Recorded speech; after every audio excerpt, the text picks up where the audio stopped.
شكرا دولة الرئيس. أصحاب الفخامة السيدات والسادة، نيابة عن خادم الحرمين الشريفين الملك سلمان بن عبد العزيز آل سعود حفظه الله، أشكر دولة رئيس وزراء اليابان شينزو آبي على حسن الاستضافة لنا في هذه المدينة الجميلة، وأهنئها على إدارتها الناجحة لقمتنا وعلى النتائج المتميزة التي حققها. أشيد ببرنامج عمل المجموعة من خلال رئاسة اليابان لهذا العام وتركيزها على بناء مستقبل اقتصادي يتمحور حول الإنسان ومواجهة التحديات الديمغرافية والتقنية. ستواصل المملكة العربية السعودية دعمها للرئاسة اليابانية لتنفيذ برامج العمل خلال بقية هذا العام.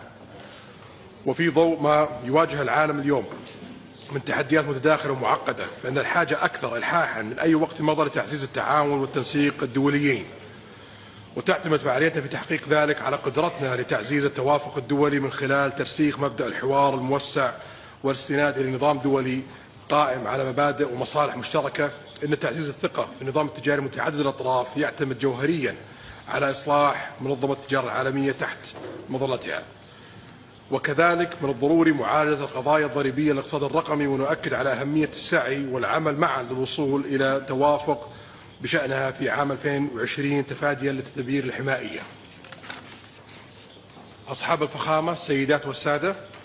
ستتولى المملكة العربية السعودية رئاسة مجموعة 20 في ديسمبر هذا العام، وهنا نؤكد عزمنا على مواصلة العمل لتحقيق التقدم المنشود في جدول أعمال المجموعة، وسنعمل مع كافة الدول الأعضاء خاصة أعضاء الترويكا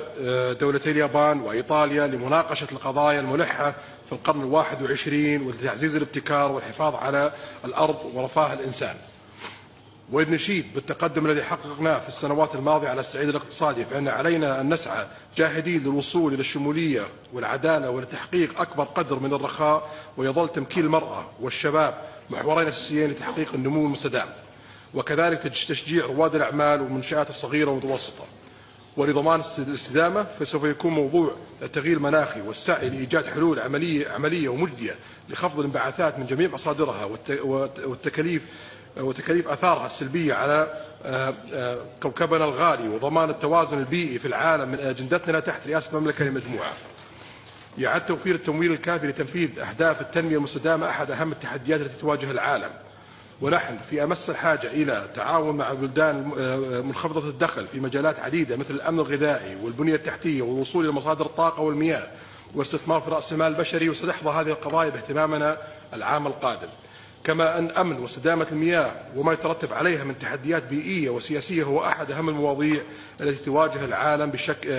بشكل عام ومنطقة الشرق الأوسط بشكل خاص، وسنعمل معكم لإيجاد سياسات توافقية لهذه التحديات.